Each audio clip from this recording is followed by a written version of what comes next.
Self देठी। हम दोनों partner हैं। जैसे कि मैंने ब्लॉग में लिखा है, डिस्क्रिप्शन में सब चीज़ें लिखी है कि हम लाइफ पार्टनर्स हैं। लेकिन लाइफ पार्टनर्स हम बने कैसे, हमारी ये सारी चीज़ें हुई कैसे, ये आज की हमारी इंट्रोडक्टरी ब्लॉग है जिसमें हम बताएंगे कि हम एक दूसरे से कैसे मिले। दीदी, तुम्हें याद है कि हम कैसे मिले, कौन सी डेट को मिले?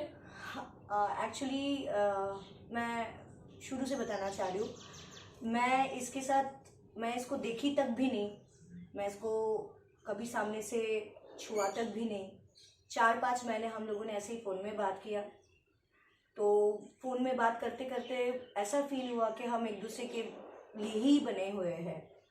तो फिर 4-5 महीने के बाद फिर हम लोगों ने 2016 31 दिसंबर अंधेरी सतनाम गुरुद्वारा में रात की 12 बजे हम लोगों का पहला 31 दिसंबर नहीं, मैं 1 जनवरी 2016।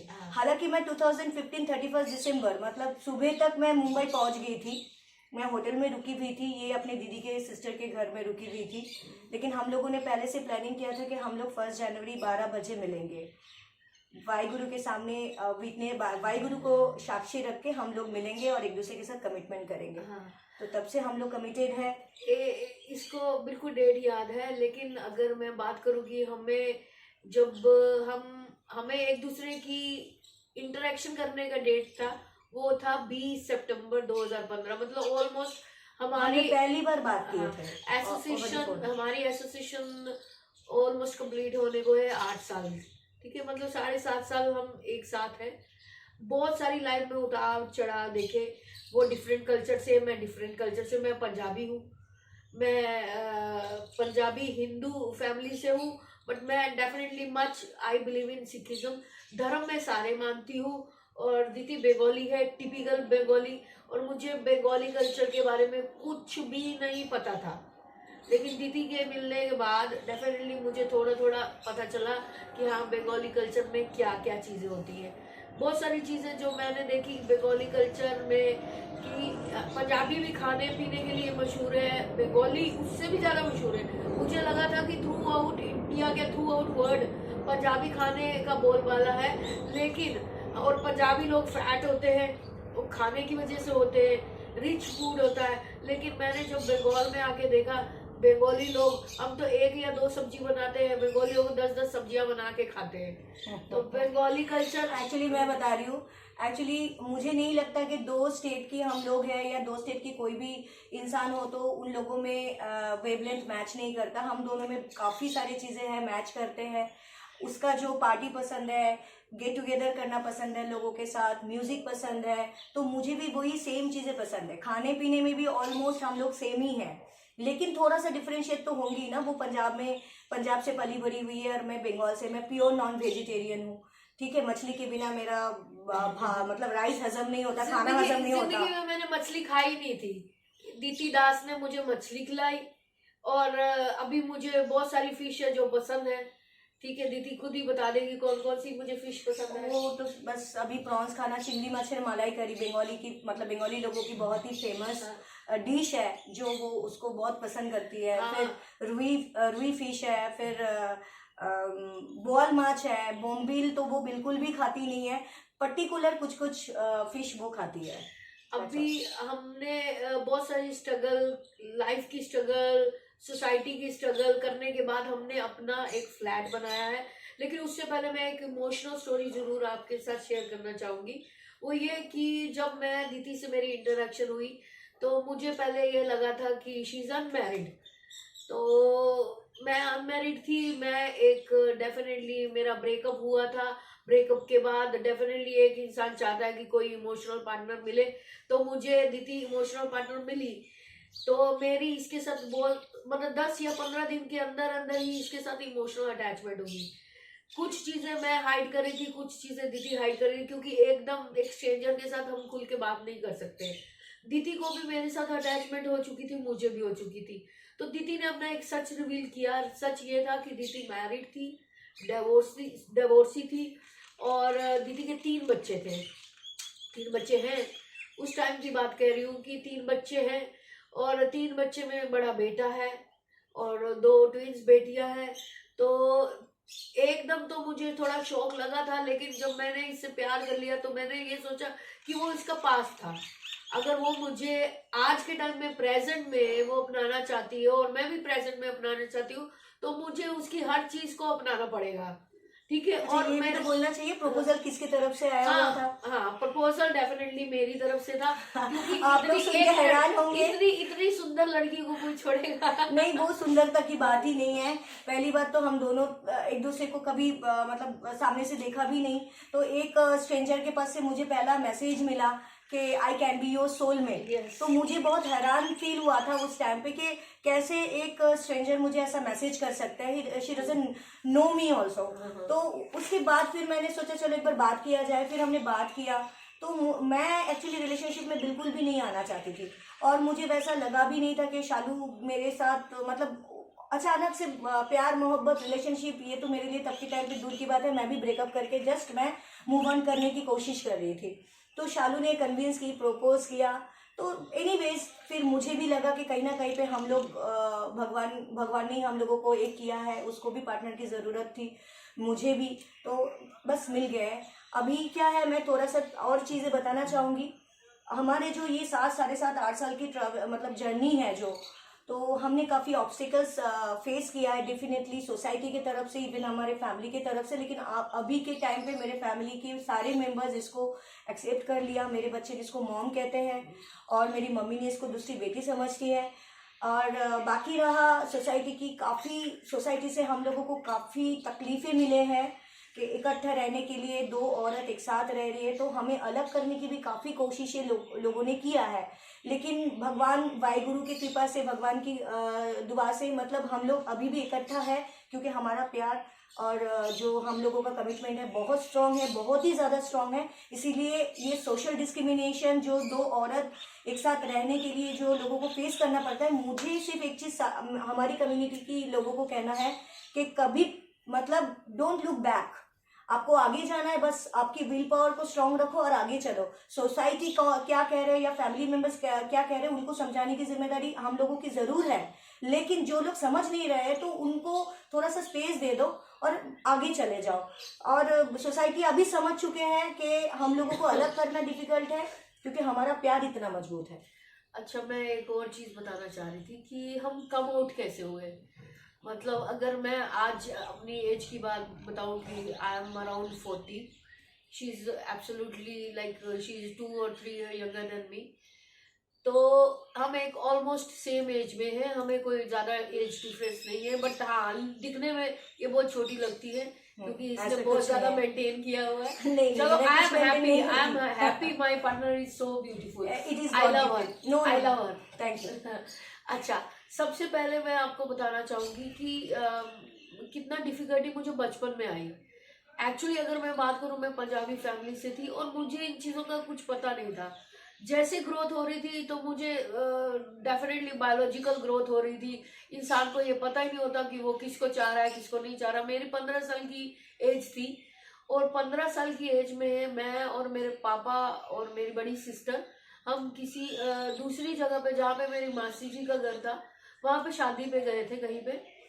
तो वहां पे जब मैं गई तो मुझे डेफिनेटली मुझे एक यंग एज वाली फीलिंग शुरू हो गई थी कि मुझे अट्रैक्शन हो रही थी लड़कियों से। तो मुझे अट्रैक्शन हो रही, तो लेकिन मैं अपने आप में उलझ रही हूँ कि यार मुझे अट्रैक्शन क्यों हो रही है, मुझे लड़कियों से तो अट्रैक्शन होनी नहीं चाहिए, ये तो रूल के खिलाफ है। तो लेकिन मैं समझ ही नहीं पा रही थी, मैं एक छोटा सा 15 साल का बच्चा, उसको क्या समझ आ रही, लेकिन मुझे अच्छा लग रहा था। एक वहाँ बड़ी अच्छी खूबसूरत लड़की थी, उसके पीछे दी थी मैं, जहां भी वो जाती थी मैं पीछे पीछे चली जाती थी। गीतांजलि? नहीं, गीतांजलि दी थी। अच्छा, कोई और लड़की? Don't say anybody's name, sorry, ठीक है। कोई गीतांजलि नहीं, प्रिया नहीं, कुछ नहीं, ठीक है। लेकिन बहुत खूबसूरत लड़की थी, उसके पीछे जाती थी।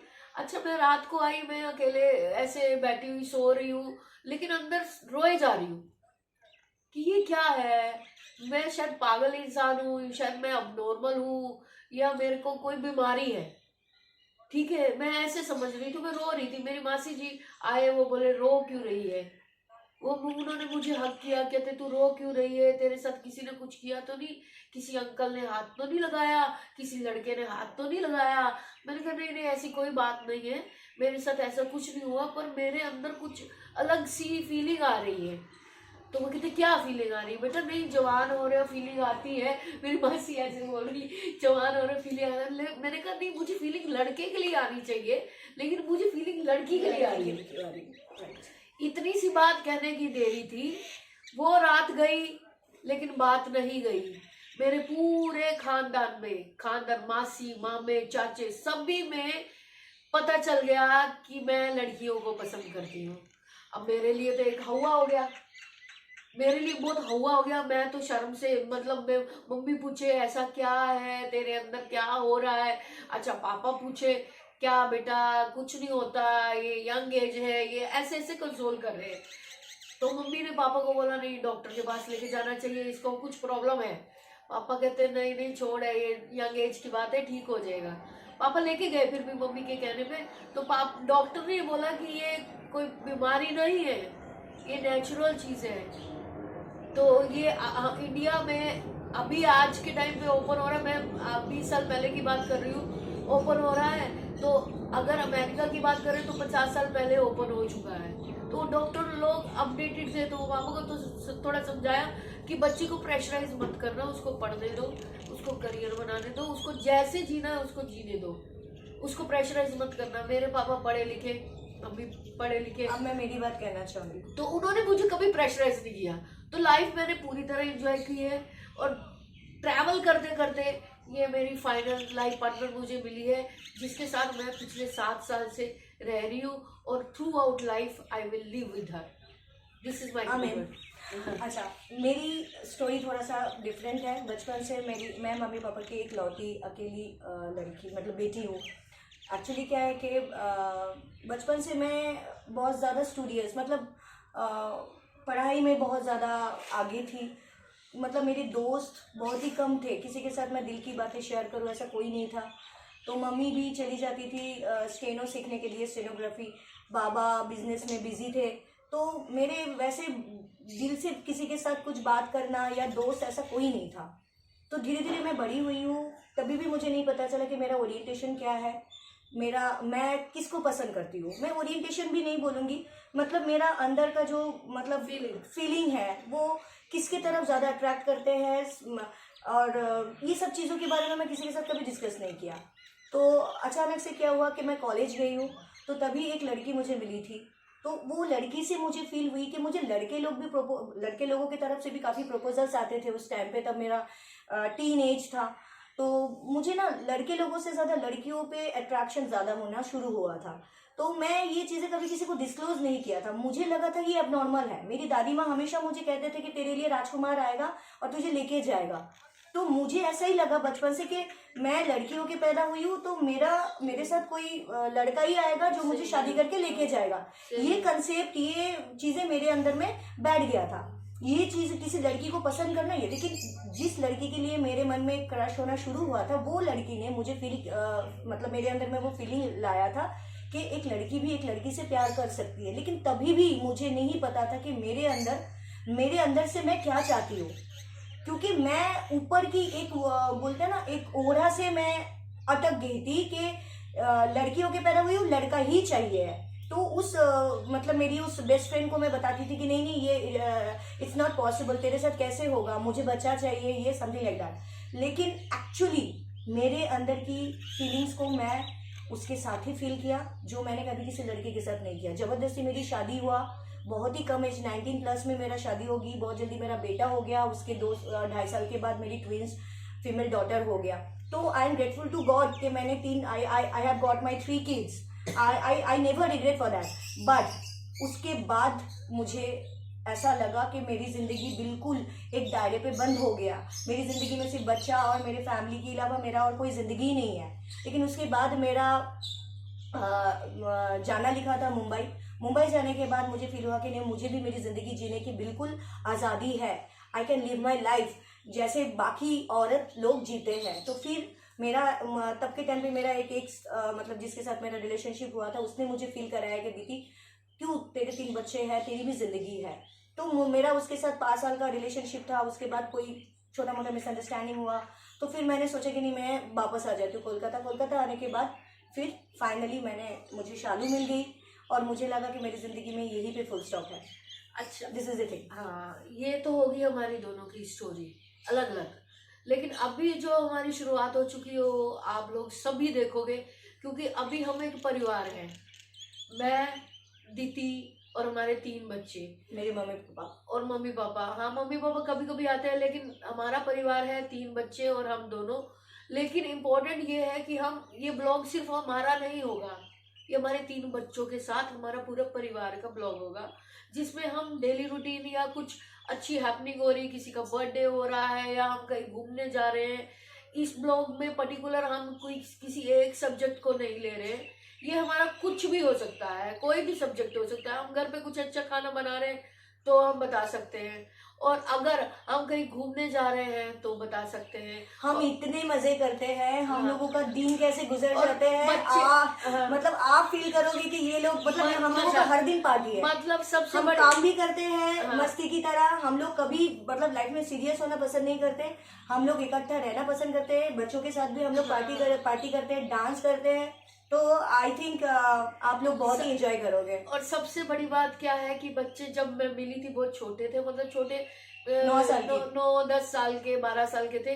अभी बच्चे जवान हो चुके हैं, तो वो हमारे फ्रेंड्स बन चुके हैं। तो हमें अभी फ्रेंड्स की जरूरत नहीं है, लेकिन हमारे बहुत अच्छे फ्रेंड्स भी हैं जो आएंगे डेफिनेटली, उनसे भी आपको मिलाएंगे। लेकिन हम एक पूरा परिवार, जिसमें समा जाता है, सारे फ्रेंड्स हैं, पूरा परिवार। So much for watching our first blog. Thank you so much. आज हमारा फर्स्ट ब्लॉग था, और आने वाले दिनों में बहुत सारे ब्लॉग आएंगे। और अगर आप वो ब्लॉग रेगुलरली देखना चाहते हो, तो मैं चाहती हूँ कि आप हमारा चैनल नंबर 6 सब्सक्राइब कीजिए, और बेल आइकन पे टिंग टोंग कर दीजिए please. Thank you. Thank you. Bye bye. Bye.